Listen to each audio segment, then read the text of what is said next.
Boa noite, desculpa o atraso.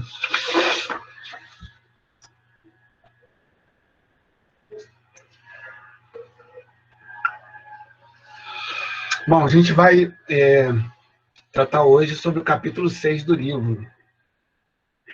E aí a gente chega ao final da sequência de exposição do capítulo introdutório até o capítulo 6, para a gente ir para P2. E aí eu queria fazer uma primeira pergunta para vocês, antes que alguém possa ir embora.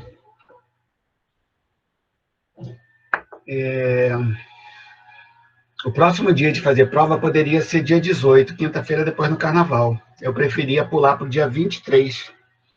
Queria saber se vocês concordam fazer P2 dia 23, terça-feira. Por mim, pode ser. Por mim também, professor. 23 fica até um pouco melhor. Então tá beleza. Que aí, dia 18, vai ter uma atividade de finanças pessoais, vai ter uma apresentação de um aluno. E pode ser que eu esteja fora do Rio. Então, estando fora do Rio para gerenciar, mandar a prova para vocês, para mim vai ser difícil. Então, a gente poderia deixar a quinta-feira para lá, dar sequência para carnaval, essas coisas. Dia 23 a gente retorna com a prova tranquila, como foi P1. Beleza? Mesma coisa. Então, dia 23. Vou colocar aqui. P2, 23 na 2.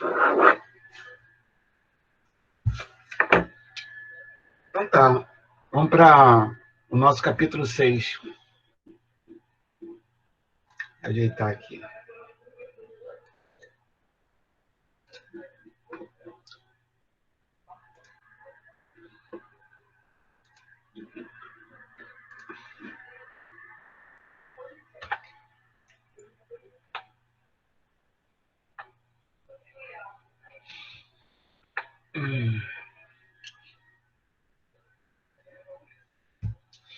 Bom, então, como eu disse, a gente chegou no final do que estava previsto.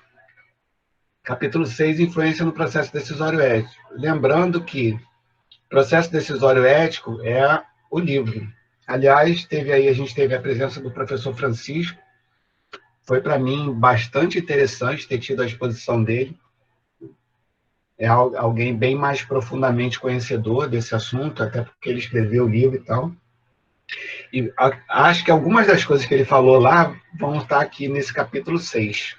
Tá? Ele não falou necessariamente só do capítulo 5, não. Então, eu lembro que ele tocou bastante desse assunto, sobre características individuais e situacionais. Né? Lembrando que ele comentou bastante a influência que o lugar onde se trabalha, onde se vive, onde se mora, onde se estuda, acaba moldando a gente. Né? Então, características individuais. Tem recebido maior atenção da literatura empírica. Eu não sou um grande conhecedor da literatura com relação à ética, eu leio alguma coisa em função das aulas, mas por ser muito referenciado na literatura, é sinal de que os pesquisadores querem muito entender que fatores que estão dentro da pessoa, né, que envolvem a própria pessoa, influenciam na forma como a pessoa se porta eticamente. Então, são variáveis que têm a ver com a experiência de vida e também circunstâncias do nascimento. Eu acho até que tinha que estar com a ordem invertida, né? Circunstância do nascimento primeiro e depois experiência de vida. Então, são variáveis a serem consideradas para o processo decisório ético. Resultados do nascimento: nacionalidade, gênero, idade. E atributos pessoais e socialização: personalidade, crenças, valores, educação, religião e emprego. Eu lembro que algumas colocações que o professor fez, ele tratou sobre isso. Inclusive, falou de gênero, falou de idade. Né? Ele deu até aquele exemplo das guardas municipais femininos, né, que seria uma indicação de que a quantidade de multas iria aumentar, alguma coisa assim. E parece que não foi bem o que se viu. Porque ele chegou a citar, alguns estudos são inconclusivos. A gente não pode, em função de uma determinada amostra que uma pesquisa faz em relação à ética, que aquilo possa ser generalizado para as pessoas. E também pode acontecer de você pegar uma determinada amostra da sociedade que tem uma certa tendência a um tipo de resposta padronizada. E aí significa que a amostra não foi muito representativa. Tá?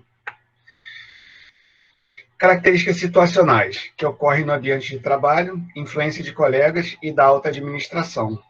Características da organização, prêmios, sanções, clima organizacional, cultura da empresa e código de ética. Ele falou muito da cultura, né, da empresa, na apresentação dele. E, se não me engano, eu não lembro se ele falou de código de ética, não, mas eu acho que ele falou, mas não tenho certeza. Influência dos fatores situacionais e organizacionais. Situações vivenciadas no ambiente profissional. Fatores situacionais, influência dos pares, influência da alta gerência, recompensa e sanções e código de conduta. Repara que, estou vendo agora, quase que a mesma coisa escrita no slide anterior. Né? A gente já deve ter percebido que o livro, às vezes, ele repete muito, e eu, quando vou preparar os slides, eu não presto atenção nessas coisas. Então, não precisaria ter colocado isso daí. Mas vamos lá. Influência dos fatores situacionais e organizacionais, situações vivenciadas no ambiente profissional. Que tipo de variáveis influenciam, né, que eles chamam de fatores organizacionais? O tamanho da empresa, da organização, o foco, a oportunidade. Diz que a oportunidade faz o ladrão, né? Tem um dito popular. E se a gente for ver, às vezes uma pessoa ela tem uma determinada conduta boa, ou vamos supor, uma conduta boa, e aí a gente pode, em função da conduta, afirmar que aquela pessoa teria uma boa moral, digamos assim. Mas é interessante a gente ver que uma pessoa que possa ter tido essa conduta boa, não ter tido uma determinada oportunidade onde algum valor ético dessa pessoa poderia ter sido testado. Né? Professor, então, você está mostrando o slide? Oi? Você está mostrando o slide? Eu tô, não está mostrando aí, não? Então, isso que eu percebi, por isso que eu te interrompi, porque eu acho que não está mostrando pra gente, não. Pelo menos eu não tô. Professor, não está mostrando, não. Eu até mudei aqui do navegador para ver se era erro do meu. Não apareceu. Foi mal, galera. Puta merda, eu tô doido mesmo. Ai, não bebi não, hein? Se eu tivesse bebido, tudo bem. Eu voltei ele aqui de um ponto e acabei... Então, isso deve ter dado problema aqui. Vê se ele foi projetado agora. Acho que está indo. Foi. Agora sim. Valeu. Vou andar rápido aqui, então. Peraí.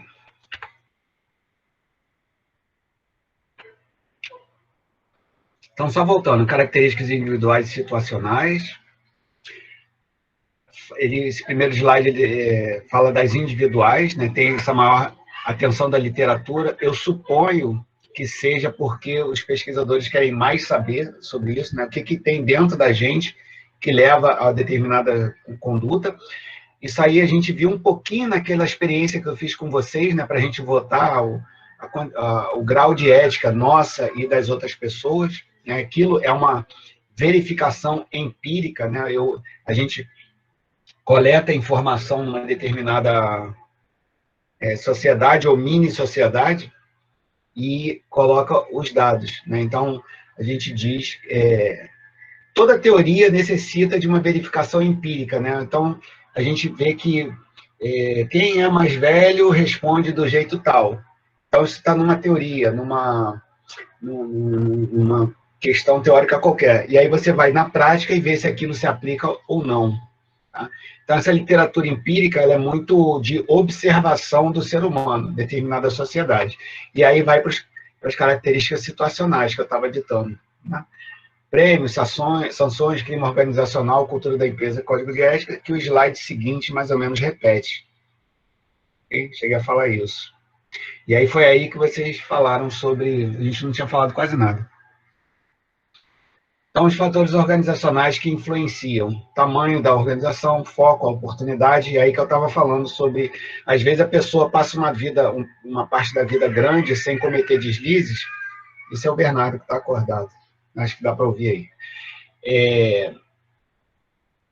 Às vezes a pessoa passa um tempo grande sem cometer nenhum tipo de desvio, mas às vezes ele não teve uma determinada oportunidade, né? Às vezes significa dizer que uma pessoa não tão atraente, quando tem um relacionamento, essa pessoa tem uma conduta boa e não pratica traição, por exemplo. Mas às vezes ela não tem a oportunidade, não tem a chance, digamos assim, de praticar a traição, né? Então, será que a pessoa é realmente uma conduta moralmente boa? Ou será que a pessoa que não teve oportunidade e tendo vivido uma vida moralmente boa, será que ela realmente é alguém que a gente possa dizer que tem uma moral boa? Então, a oportunidade, para mim, ela é muito, muito importante. E eu cheguei a dizer aqui também que seria razoável que a gente pensasse que todos nós temos o nosso preço. Eu até falei em meu nome, eu tenho a impressão que em algum momento, né, em alguma tentação absurdamente grande, etc., né, dependendo também da minha carência em relação ao que está sendo oferecido, é óbvio que eu vou seguir, é óbvio que eu vou ceder. Isso é o que eu penso, tá? Então, essa questão da oportunidade, ela é muito, muito importante, né? Às vezes a pessoa passa, se não me engano, o Detran dava prêmio, medalha ou diploma, sei lá, para quem passar 5, 10 anos sem levar multa. Aí, se a pessoa dirige pouco, né, só dentro do seu bairro, ou até nem dirige, isso não está querendo dizer que a pessoa não seja... Não está querendo dizer que a pessoa seja um motorista exemplar. Pode até ser, obviamente, e provavelmente é. Mas a pessoa teve pouca oportunidade de fazer sobre isso, de cometer algum tipo de deslize. O meu filho aqui, a minha esposa começou a ter contrações meia-noite e nasceu às 6 da manhã. E aí a gente entrou no carro lá para as 2 ou 3 da manhã, fomos para o hospital, mesmo estando de madrugada. Eu não prestei muita atenção em sinais de trânsito. Não prestei muita atenção em sinais de trânsito. Então, assim, a pessoa não ter aprovação, não ter oportunidade, a chance dela ter uma vida melhor, ou moralmente falando, ela é maior. Isso é o que eu penso. Então, acho que a questão da oportunidade ela é muito importante. Aí vai, código de ética, tipo de negócio. Às vezes o negócio ele é mais... oferece mais oportunidades de desvio da nossa conduta, digamos, e outros não, né? Você imagina uma pessoa que trabalha dentro de uma determinada recepção, que não tem não toma conhecimento sobre qualquer tipo de negociação. É uma pessoa que só verifica papéis, só mexe com arquivo, só responde alguma coisa. Então, imagina, é o tipo de trabalho que não vai ter exposição a qualquer, sei lá, tentação para desvio de conduta. Então, uma pessoa num tipo de trabalho desse, talvez não tenha tanto mérito. Talvez, né? Pode ser que tenha. Influência dos pares e treinamento. Influência de fatores individuais. 4 fatores individuais que influenciam o processo decisório ético. Então, lembrando o título do livro, né? Processo decisório ético. Eu acho que o professor deixou isso bem claro também, né? Diante de uma determinada situação, diante de um determinado dilema, você fazer ou deixar de fazer algo, e o que leva a gente a fazer ou o que leva a gente a não fazer algo. Tá? Então, esse processo decisório ético é que é realmente o ponto de estudo das questões morais, né? Porque você pode ter toda essa inclinação, como foi falado aqui, ter toda essa influência aí desses fatores, tudo isso levar você a praticar uma determinada coisa ruim e você se segurar, quer dizer, você ter valores fortes, né, para isso. Então, essa decisão de você se manter, mesmo com todas essas espetadas, nessa essa inclinação para fazer coisas, isso seria uma coisa desejável, digamos assim. Então, é esse processo decisório que a gente consulta racional ou emocional para fazer ou deixar de fazer. Então, fatores determinados por circunstâncias externas ao nascimento, como religião e nacionalidade, e decorrentes do próprio nascimento, como idade e gênero. Essas variáveis, se algum dia eu tiver bastante vontade, digamos assim, eu gostaria de incluir mais variáveis naquele teste que eu faço, simples, e queria pegar outras perguntas também para a gente poder cruzar mais coisas, para a gente ter uma informação um pouquinho mais apurada sobre aquela avaliação ética, né, nossa e dos outros. E aí a gente pode começar a determinar uma concentração maior num determinado tipo de variável. E aí quem é pesquisador, quem é professor, etc., gosta muito de fazer essas verificações. Eu acho isso muito maneiro. Estamos em negociação lá no Conselho Regional de Contabilidade, acho que eu já falei para vocês. Nós temos 2 professores, um da Rural e um da própria UFRJ, professor Alan, lá do Fundão, estão querendo pesquisar alguns dados do CRC, não só de entrada, né, que a gente chama lá no Conselho de registro, quer dizer, terminou a faculdade, fez a prova do exame de suficiência e entra no Conselho, né, para ganhar o CRC. Então, essas pessoas entram com determinadas características, onde se formou, se é do interior, se é da capital, se é universidade pública, se é universidade privada, se é mais velho, se é mais novo, se está na média da idade, se é contador, se é técnico. Técnico não existe mais registro, mas tem algumas variáveis interessantes, né? Então, qual seria o perfil de entrada na profissão de contador? E um outro professor quer pesquisar as punições éticas mesmo, que a gente chama de Câmara de Fiscalização. E aí tem todo um aparato lá do Conselho, que é um tribunal que julga os desvios éticos dos contadores. Eu já fiz parte desse tribunal por 4 anos, mais ou menos. Então, as punições que existem, sejam elas éticas ou punição ética ou disciplinar, elas têm algum tipo de relacionamento com essas variáveis. Então, é uma pesquisa que eu próprio estou interessado, né? Então, eu estou tentando fazer a ponte entre os vice-presidentes da área e esses pesquisadores, os vice-presidentes autorizaram. Então, acredito que, pelo menos, começar a investigar esse tipo de coisa, para começar a surgir algum tipo de artigo sobre isso. E vai ser interessante, porque não existe esse tipo de investigação, né? Até porque o CRC costuma ser muito fechado em relação a isso. Então, eu tenho uma grande expectativa sobre essa questão, e a gente deve investigar isso daí. A influência da filosofia moral no processo decisório ético, obrigatoriedade moral e consciência moral.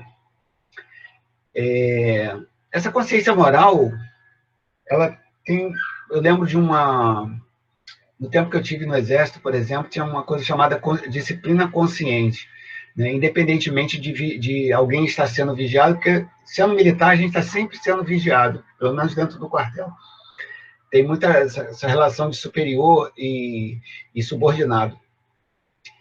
Então, o que se dizia é que a gente... Isso na época de aluno, né? Porque a gente, quando é aluno de um colégio militar, de uma escola militar, a gente é muito cobrado em vários setores. E aí, quando a gente sai do quartel, para ir para casa, por exemplo, ou para fazer uma visita técnica, a gente está fora do quartel, então é como se a sociedade estivesse nos vigiando. Então, o militarismo prega muito isso, a disciplina consciente, quer dizer, você tem que estar como se estivesse sendo vigiado. Isso tem muito a ver com aquela experiência que eu fiz aqui de apagar a luz, ou de não estar sendo filmado. Quando a gente não está sendo filmado, se a gente souber que ninguém está nos observando, se a gente variar o nosso padrão de conduta, esse desvio é algo que os pesquisadores querem estudar e entender por que a gente faz isso. A gente dizer que faz uma coisa e faz outra. Compreensão de nossos atos sobre o enfoque da moral implica numa avaliação e no julgamento. O professor Francisco falou muito disso, né? Questão do julgamento, ele até deu alguns exemplos, né, de morte e de matar, etc., né, que pode ser certo para um ou outro, avançar sinal, esse tipo de coisa. Avaliação e julgamento de nosso comportamento, de acordo com as normas que ela conhece e reconhece como obrigatórias. Normas morais mudam com o tempo e espaço. Se alguém lembrar aí, eu fiz essa pergunta para o professor, né? Não exatamente normas morais, mas a influência do passar do tempo no comportamento ético geral da sociedade. Espera-se que melhora, sempre melhora. A expectativa dos teóricos é que sempre nós vamos melhorar, né? E eu até dei o exemplo do cigarro. Não sei se vocês lembram, quem estava presente, que antigamente, na minha época de aluno, sempre tinha nas salas de aula escrito proibido fumar. Pode até ser que alguma placa ainda exista numa sala dessa qualquer. Hoje em dia isso já não existe mais, quer dizer, já não precisa ter a indicação. Então, você tira, digamos assim, não é bem uma vigilância, mas uma sinalização, né, para nos induzir a determinado comportamento, e mesmo assim esse comportamento ele existe, ou seja, as pessoas, pelo menos eu não tenho visto, não fumam mais em sala. E tem esse outro exemplo também do cinto de segurança. Houve uma campanha muito forte, sei lá, umas 2 ou quase 3 décadas atrás, no sentido de usar cinto de segurança, né? E aí, hoje em dia, praticamente, pelo menos pelo que eu vejo, as pessoas usam, não precisa de uma fiscalização muito intensa. Então, houve uma absorção de um determinado comportamento, de não fumar, de usar o cinto de segurança, independentemente dessa pressão em termos de propaganda, vamos dizer assim. Então, as normas morais mudando, consequentemente, mudam as relações sociais. Desta forma, são impressas suas características na consciência moral e na obrigatoriedade moral. Bom, são explicações lá do livro. A influência do gênero, aí tem esses autores aí, Ford e Richardson, a influência do gênero. Bom, gênero, fator mais pesquisado de qualquer outro nos estudos empíricos. Eu acho que esse foi um dos primeiros exemplos que o professor deu, né, falando sobre a postura ética das mulheres, as mulheres ascendendo as funções gerenciais. O livro trata muito disso, e eu acho isso daí fantástico, porque tem uma certa expectativa de que realmente a ética praticada pela mulher é um pouco melhor. Porém, sem resultados conclusivos. Ele falou também sobre isso. Esse autor aí, Boyle, nesse livro, mulheres são mais éticas do que os homens, então, para alguns, os resultados não são conclusivos, para outros são, né? Então, pesquisa tem disso, dependendo do pesquisador, dependendo de onde você faz a pesquisa, para que você faz a pesquisa, para quem você faz a pesquisa, né? Você pode ter resultados tendenciosos, digamos assim, mas não necessariamente são uma coisa maléfica, né? Às vezes você comete um determinado erro numa determinada pesquisa, mas sem saber direito, né? E é por isso que o mundo da ciência é interessante, porque ela está sempre dando um passo na frente do outro. E não necessariamente possa ter sido algo com uma postura ideológica para convencimento da sociedade, alguma coisa assim. Não, às vezes o pesquisador não se ateve a um determinado detalhe, a estatística não foi robusta o suficiente e tudo mais. Mulheres, maior padrão ético do que os homens em situações relacionadas a vendas, pois possuem mais sensibilidade para a ética nas relações. Ele trata sobre isso, né? Ele fala, acho que da venda de um carro, ou de um imóvel, ou de coisas de um modo geral, as mulheres costumam ser mais verdadeiras nessa relação vendedor-comprador, né? Então, os homens tendem a ser mais, assim, não falar todo o contexto daquele apartamento, todo o contexto daquele carro, algo do tipo, se não me perguntar, eu não vou falar, né? Então, as mulheres não têm muito isso, elas falariam mais, digamos assim. Influência da idade, indicador-chave de atitudes éticas. Alunos mais velhos apresentam inclinações mais éticas. Então, entre os alunos, quem tem mais idade tem uma tendência a responder a ética própria, né? ou a efetivamente ter um comportamento ético melhor. Executivos com idades mais avançadas apresentam padrões éticos mais altos que estudantes mais jovens. Então, 2 pontos aí dizendo que mais idade, melhor comportamento. Indivíduos com idades mais avançadas exibem menor grau de tolerância com comportamentos considerados antiéticos do que os mais jovens. Então, eu sou uma certa testemunha disso daí, né?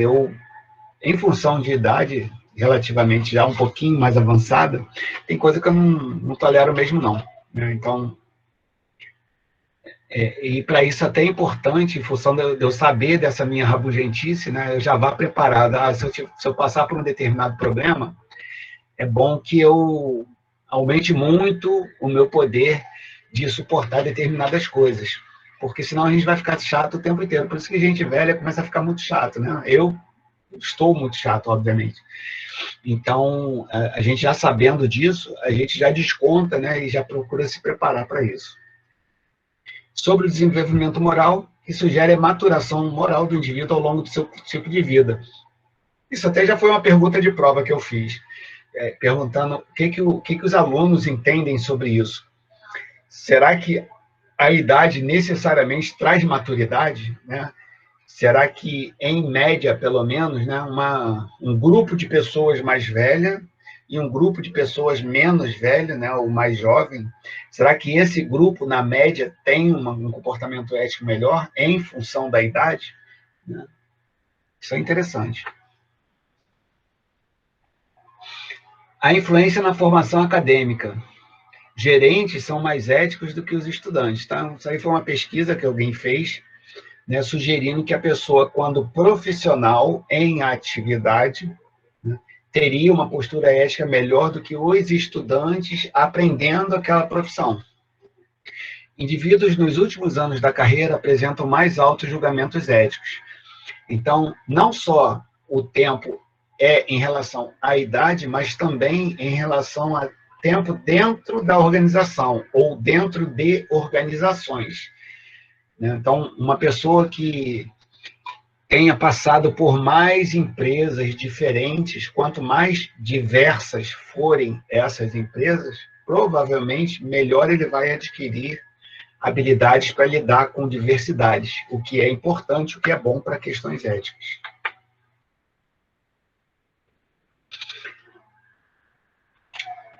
Se não me engano, isso me diz que a gente já está acabando. Esse desenho aí, eu lembro dessa foto aí.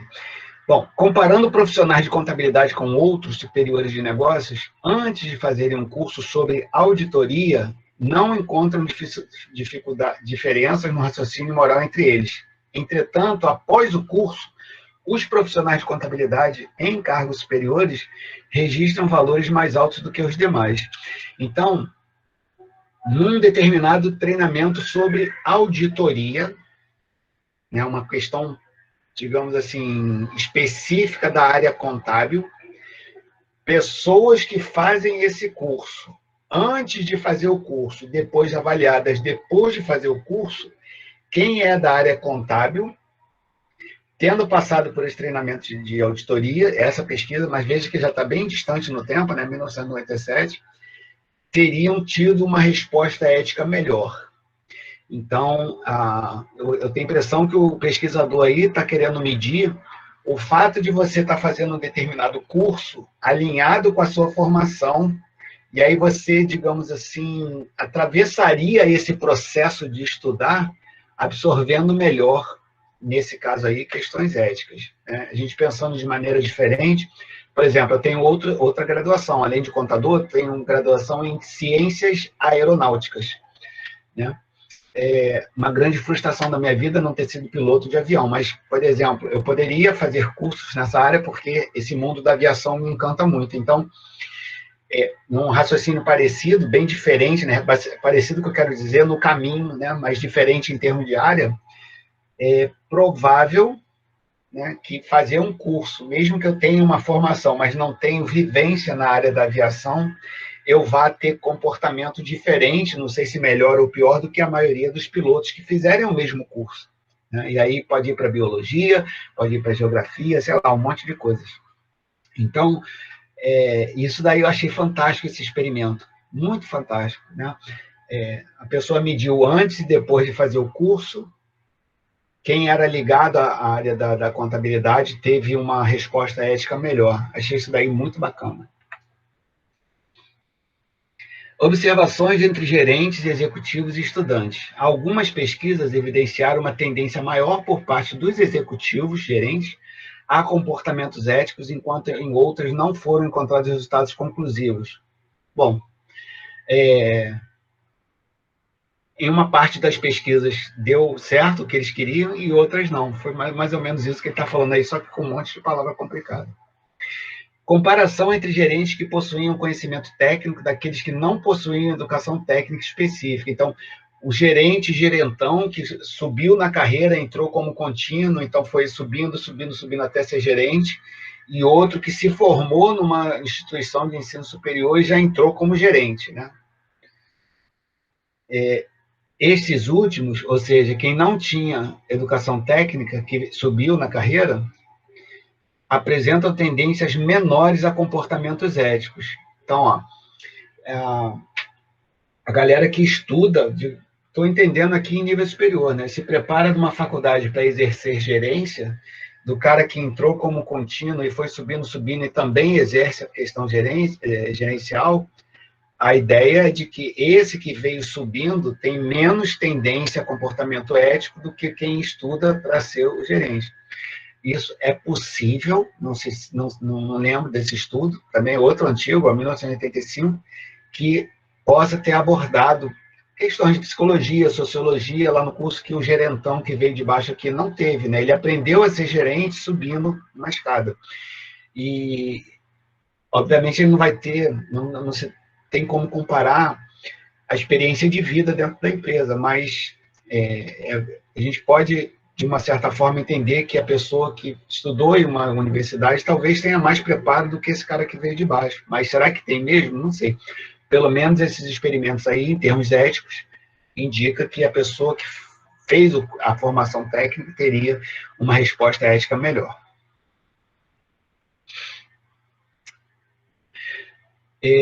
Inclusive, esse Alves 2005, eu acho que é o professor Francisco Alves, que é esse que falou para a gente, tá? Então, ele fez referência à tese dele dentro do livro, eu acho.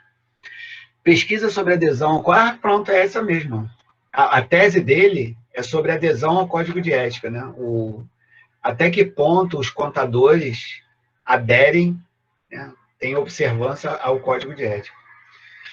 Investigou a influência dos fatores individuais, como gênero, idade, formação acadêmica, tempo como profissional registrado em entidade de classe, no caso o CRC, entre outros. Inexistem diferenças significativas em termos de predisposição em cumprir as normas do Código de Ética, quando os fatores são analisados em conjunto. Ou seja, o experimento que ele fez não concluiu muita coisa, que esse tipo de variável aí, esses tipos de variáveis, gênero, idade, formação, tempo, elas não têm muita correlação com o tipo de desvio ético que se faz. Bem interessante. Eu baixei a tese dele, inclusive, não tinha lido, eu acredito que para o período que vem eu vou dar uma lida para ver se tem alguma coisa para acrescentar aí. Pessoas, é isso. O que eu queria ver com vocês, que eu já vi, se a gente faz a prova no dia 18 ou no dia 23. Eu acho que todo mundo aí concorda, né? Dia 23 é melhor. Aí a gente passa a quinta-feira de pós-carnaval sem essa preocupação, e aí terça-feira, numa boa, eu mando lá a prova às 8h30, e vocês respondem até 10 horas. Lembrando que na P2... Opa, fala, Andrew. Vai ter aula na quinta-feira pós-carnaval? Então, provavelmente não. A gente deixa a data vaga. Eu poderia providenciar fazer a prova, que seria o dia seguinte, né? De hoje. Mas eu acho melhor deixar para o dia 23. Beleza? Para mim, tranquilo. Eu já fiz, eu não vou fazer de novo a P2, não. Mas vai ter mais alguma aula, professor? Olha, isso depende muito de vocês, porque a gente vai ter a semana... Pode ser dia 25 e pode ser a primeira semana de março. Caso vocês queiram, mesmo que seja um grupo pequeno, tá? Não tem problema, eu posso chamar pessoas para virem falar. Tá? Isso aí só depende de solicitação. Chamo ou não chamo pessoas? Bom, quem tiver afim, manda um e-mail para mim, tá? Aí se tiver... No pode chamar, tranquilo. Então eu vou tentar, Andrew, eu vou tentar. Tem uma pessoa que normalmente quando eu chamo ela vem, é uma contadora que também é do CRC junto comigo, chama-se Ilan, e ela traz exemplos de questões éticas de quando ela era muito jovem, ela é uma mulher bonita e tal, e ela trabalhava numa rede de televisão. E aí ela fala sobre questões que ela presenciou lá, né? Assim, diz que muitos atores, quando estão começando, dão grana para a pessoa para aparecer mais, para ter mais destaque em determinadas situações de filmagem, para ele ser melhor visto, digamos assim. Ela reporta algumas questões dessas. Então, eu vou tentar chamar, vou colocar aqui, ó, Ilan para testemunho.